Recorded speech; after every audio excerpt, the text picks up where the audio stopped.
En este pequeño video vamos a seguir consultando el estudio que hizo la investigadora y filósofa inglesa Anna Besant en un libro llamado Cristianismo Esotérico, en el que ella da las pruebas de que la religión cristiana también tiene enseñanzas esotéricas junto a la enseñanza exotérica, o sea, tiene dos enseñanzas, una para el público en general y otra para los iniciados. Ya vimos que en la primera parte ella analiza detenidamente el testimonio de varias escrituras donde se dice que existen estas dos enseñanzas. Y ahora vamos a examinar el testimonio de la Iglesia relativo a las enseñanzas esotéricas. Dice así la señora Besant: algunos quizá admitirán sin dificultad que los apóstoles y sus sucesores inmediatos tenían de las cosas espirituales un conocimiento más profundo que el corriente entre la masa de fieles que les rodeaban, pero según pocos, probablemente los que estén dispuestos a dar un paso más y abandonar el círculo encantado, aceptando los misterios de la Iglesia primitiva como el depósito de su sagrado saber. Sin embargo, hemos visto a San Pablo cuidando a San Timoteo y dándole instrucciones para que a su vez iniciase a otros que deberían oportunamente transferirlos para que pasase de mano en mano. Así que consta pues la provisión de 4 generaciones sucesivas de maestros mencionados en las escrituras mismas, los cuales generaciones sobrevivieron con mucho a los escritores de la Iglesia primitiva que dan testimonio de la existencia de los misterios, pues de ellos los hay discípulos de los mismos apóstoles. Si vieran las declaraciones más terminantes, son las de aquellos que se hayan separado de los apóstoles por un escalón intermedio. Ahora bien, cuando estudiamos los escritos de la Iglesia primitiva, ya probamos con alusiones que solo son inteligibles admitiendo la existencia de los misterios, y más adelante hallamos declaraciones de que los misterios existían. Esto debía esperarse, teniendo en cuenta el punto de que el Nuevo Testamento deja la cuestión, pero siempre es satisfactorio ver que los hechos responden a la previsión. Así pues, los primeros testigos son los llamados padres apostólicos, discípulos de los apóstoles, pero quedan muy pocas obras suyas y estas son además discutidas. No habiendo sido escritas con el carácter de controversia, sus declaraciones no son tan categóricas como las de los escritos posteriores. Sus cartas tienen por objeto animar a los siguientes. Policarpo, obispo de Esmirna, discípulo lo mismo que Ignacio de San Juan, manifiesta confianza en que las personas a quienes se dirige estén bien versadas en las Sagradas Escrituras y en que nada les sea oculto. Pero a mí aún no se me ha concedido este privilegio, escribe, a los que parece antes de obtener la iniciación completa. Barnabás habla de comunicar, comillas, alguna parte de lo que yo mismo he recibido, y después de exponer la interpretación mística de la ley, declara que nosotros, pues, entendiendo rectamente sus mandamientos, nos explicamos como el Señor quería. E Ignacio, obispo de Antioquía, discípulo de San Juan, dice lo siguiente de sí mismo, que todavía no soy perfecto en Cristo, pues comienzo ahora a ser discípulo y os hablo como a mis condiscípulos, y se refiere a ellos como iniciados en los misterios del Evangelio por Pablo el Santo, el mártir. Y también dice: no podría yo escribiros cosas más llenas de misterio, temo hacerlo sin embargo, porque quizá os causará daño, pues no sois más que niños. Perdonadme en este particular, no sea que, incapaces de soportar tan pesada carga, seáis aplastados por ella. Así que yo mismo, aunque ligado por Cristo y capaz de comprender causas del cielo, las jerarquías angélicas y los diferentes clases de ángeles y huestes, la diferencia entre poderes y dominios y las variedades de tronos y autoridades, el poder de los eones, la preeminencia de los querubines y serafines, la sublimidad del Espíritu, el reino del Señor y sobre todo la incomparable majestad de Dios omnipotente, aunque versado en estas cosas. Sin embargo, estoy muy lejos de ser perfecto y de ser un discípulo como Pablo y como Pedro. Este pasaje es interesante porque demuestra que la organización de las jerarquías celestiales era un punto que se enseñaba en los misterios. Además habla del sumo sacerdote, el hierofante, comillas, que es el encargado del Santo Sanctorum, y el único a quien se ha confiado los secretos de Dios. Así que nos encontraremos enseguida con San Clemente de Alejandría y con su discípulo Orígenes, los dos escritores de los siglos II y III, que dicen más acerca de los misterios de la Iglesia primitiva. Aunque la atmósfera general está llena de alusiones místicas, estos dos son claros y categóricos en sus declaraciones de que los misterios serán una institución reconocida. Ahora bien, San Clemente, que era discípulo de Panteno, habla de este y de otros dos, que según conjeturas eran probablemente Tasiano y Teodoto, como, comillas, guardianes de la tradición de la bendita doctrina, emanada directamente de los santos apóstoles Pedro, Pablo, Juan y Pedro, mediando, por tanto, solo un eslabón entre él y los apóstoles. Él fue el jefe de la escuela catequista de Alegría en el año 189 de nuestra era y murió en el 220. Orígenes, discípulo suyo, nació en el 185 y fue quizás el más sabio de los padres y un hombre de la más rara belleza moral. Estos pues son los testigos de quienes hemos recibido las declaraciones más importantes acerca de la existencia de misterios definidos en la Iglesia primitiva. La Estromata, que es una obra o miscelánea de San Clemente, constituye la fuente de nuestra información acerca de los misterios en el tiempo. Él mismo habla de estos escritos como de una, comillas, miscelánea de notas gnósticas con arreglo a las verdades y la filosofía, y también las califica de memorándums de las enseñanzas que él mismo había recibido de Panteno. El pasaje es instructivo, en comillas, el Señor nos permite comunicar los misterios divinos y esa santa luz a aquellos que pueden recibirlos. Él no descubrió ciertamente a los muchos a los que no pertenecía, sino a los pocos a quienes él sabía que pertenecían, a los que eran capaces de recibirlos o de amoldarse a ellos. Pero las cosas secretas se confían a la palabra, no a la escritura, como lo hace Dios. Y si alguno dice que está escrito, comillas, que nada hay secreto que no deba ser revelado, ni nada oculto que no deba ser descubierto. Que sepa también que nosotros, que el que oye en secreto, hasta el secreto le será manifestado. Esto es lo que predicho por tal oráculo, y para aquel que es capaz de observar en secreto lo que se le da, será descubierto como verdad lo que es velado, y lo que está oculto a los muchos aparecerá manifiesto a los pocos. Así pues, los misterios se revelan místicamente, lo que no se habla puede estar en la boca del que habla, pero más bien que en su voz está en su intención. Así que estas memorias mías son suficientes, si se las compara con aquel espíritu lleno de gracia que tuve el privilegio de escuchar, pero serán una imagen para representar el arquetipo en la mente de aquel que haya sido tocado con el tirso. Será oportuno explicar aquí que el tirso era la vara que llevaban los iniciados, con la cual tocaban a los candidatos durante la ceremonia de la iniciación, y tenía un significado místico que simbolizaba la médula espinal y la glándula pineal en los misterios menores, y una vara conocida de los ocultistas mayores. Así que, por tanto, el decir aquel que fue tocado con el tirso era exactamente lo mismo que decir aquel que fue iniciado en los misterios.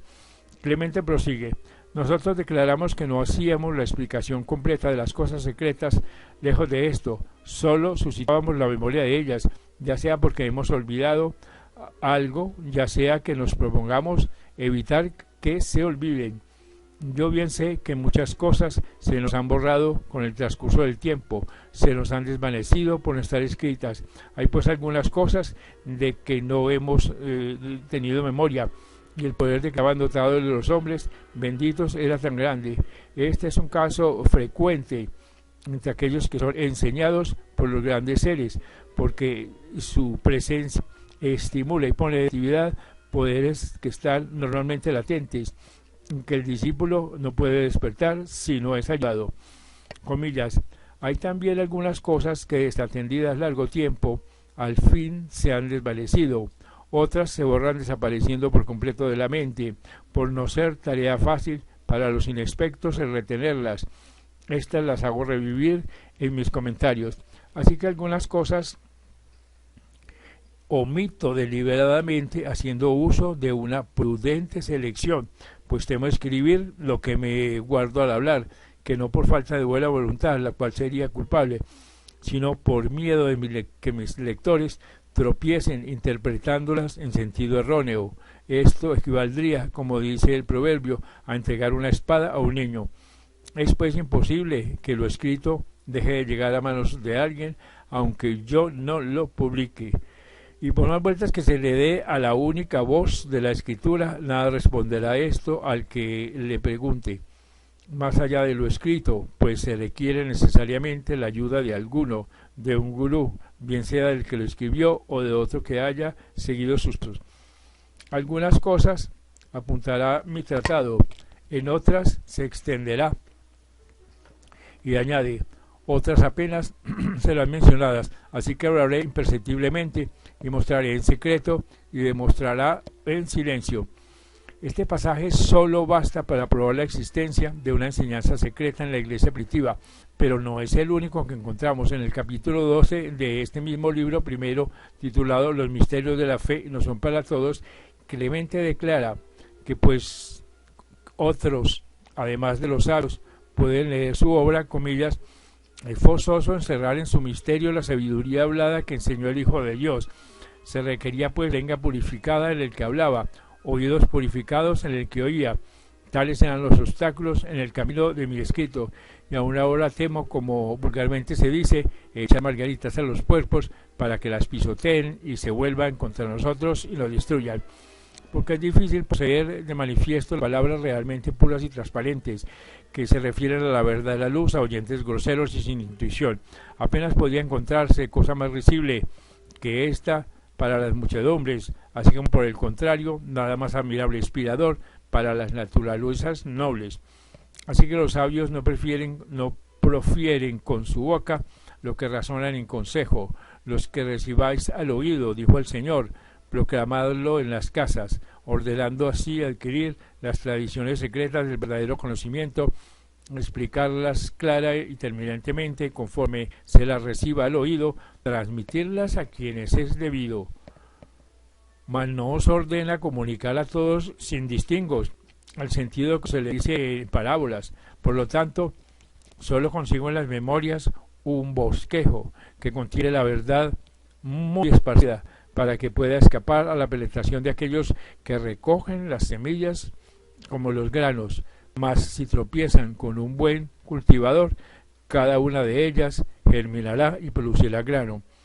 Clemente pudo haber añadido que proclamar en las casas significaba proclamar o explicar en la asamblea de los perfectos, de los iniciados, y en modo alguno predicar en alta voz a la multitud en las calles. En otra parte, dice que, comillas, todavía son ciegos y mudos y no tienen entendimiento ni la visión penetrante y serena del alma contemplativa. Deben permanecer fuera del coro divino, para lo cual, conforme al método de ocultación, la palabra realmente sagrada y divina, la más necesaria para nosotros, guardada en la urna de la verdad, se señalaba que los egipcios, en lo que a ellos llamaban la alta, y por los hebreos en el velo, solo a los consagrados se les permitía entrar allí. Platón también considera ilícito que, entre comillas, los impuros tocasen lo puro.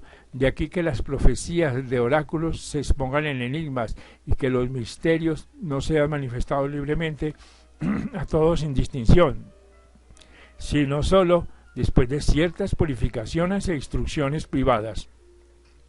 Después discurre largamente sobre los símbolos, explicando los pitagóricos, los hebreos y los egipcios, y luego observa que el hombre ignorante y sin instrucción no los comprende.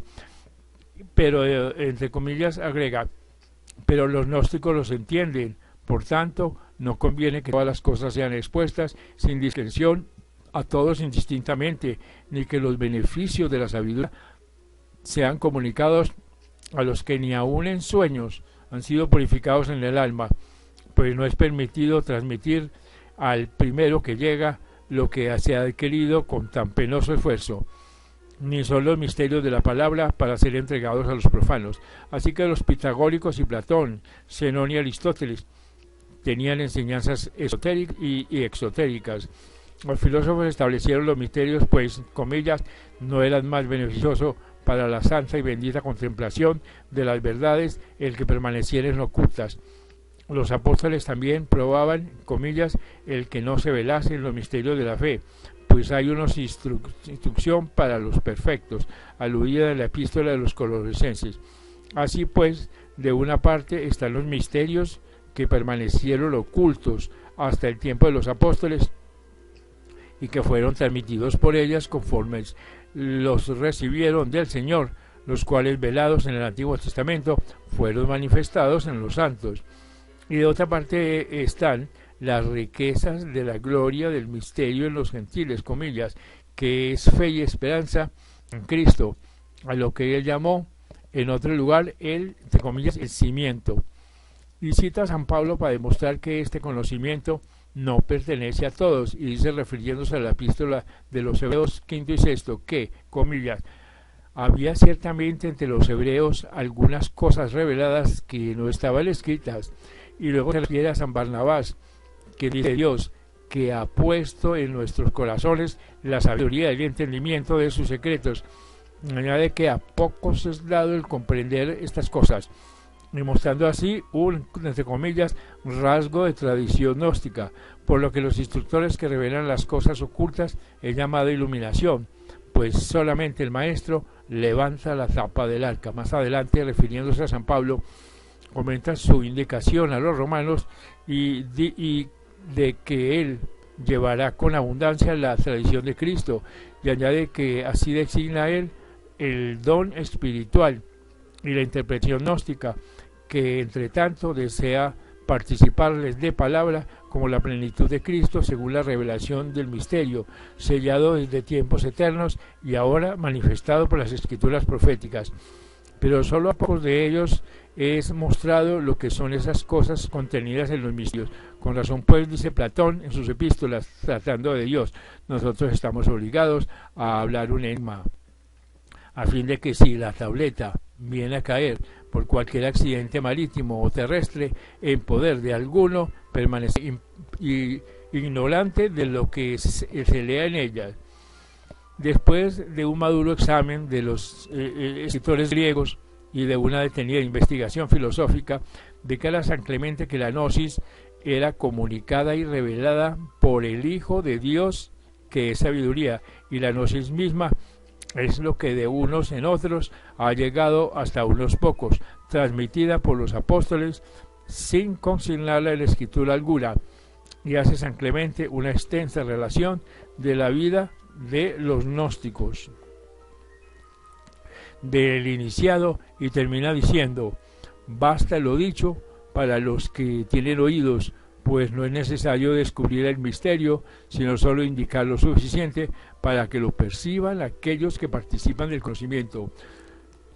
Y añade la señora Visa, considerando San Clemente la escritura formada de alegorías y de símbolos, para que permanezca oculto su sentido, a fin de estimular la opción y observar el ignorante del peligro, limita la instrucción superior a los sabios, como era natural.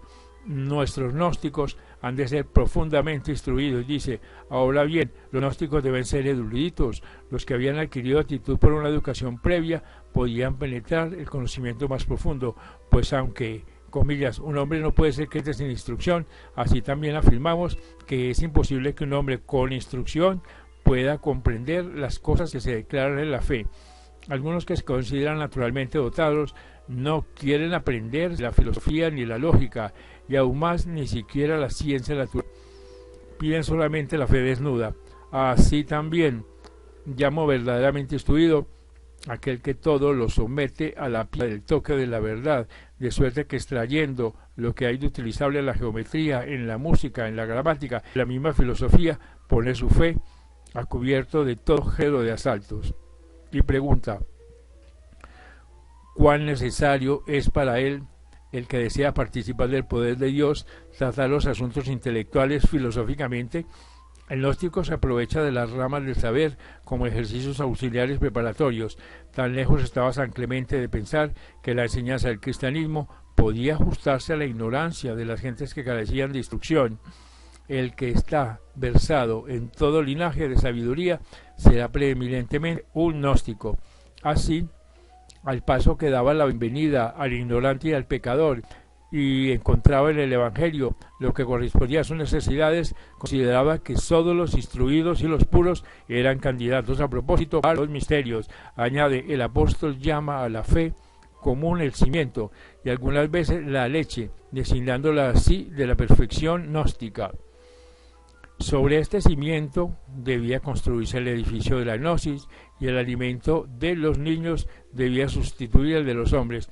No había dureza ni desprecio alguno en la distinción que hacía, solo el reconocimiento sabio y reposado de los hechos. Aún el candidato bien preparado, el discípulo instruido y educado, podía únicamente alimentar esperanzas de avanzar paso a paso en las profundas verdades reveladas en los misterios. Esto aparece claramente en los comentarios sobre la visión de Hermes, en los cuales hace asimismo algunas alusiones sobre los métodos para leer las cosas ocultas. Y pregunta, ¿no le dio también el poder que apareció a Hermes en la visión, en la forma de la Iglesia, el libro que ella desecha, hasta conocer a los elegidos para que los transcribiese? Y según él dice, la transcribió a la letra, sin encontrar el mundo de completar las sílabas, lo que significaba que la escritura es clara para todos, leída en un sentido vulgar, pero está en la fe, que ocupa el lugar de los rudimentos. Y aquí también emplea la expresión figurada, entre comillas, leyendo conforme a la letra. Así que al caso que, según sabemos, la declaración gnóstica de las Escrituras, cuando la fe ha alcanzado una posición avanzada, se halla en la lectura con arreglo a las sílabas. Ahora bien, que Salvador enseñó a los apóstoles la interpretación oral de lo escrito, o sea, las Escrituras, también se nos ha transmitido por el poder de Dios en corazones nuevos conforme a la renovación del libro. Así, los griegos de mayor reputación dedican el fruto del granado a Hermes, a quien dicen estos que es el lenguaje por razón de interpretarlo, pues el lenguaje encubre muchísimas cosas. Por lo tanto, no solo es tan difícil adquirir la verdad que leer sencillamente, sino que, según demuestra la historia de Moisés, aún a los que tienen la prerrogativa de su conocimiento, no les es concedido el contemplarla inmediatamente, hasta que nos acostumbramos a fijar la mirada, como los hebreos en la gloria de Moisés, y como los profetas de Israel en la visión de los ángeles. No seremos nosotros capaces de mirar frente a frente los esplendores de la verdad. Así que pues, este es parte del estudio preparado por la señora Ana Bizan, donde prueba que algunos escritos de la Iglesia y algunos apóstoles admitían la existencia de una verdad esotérica en el cristianismo.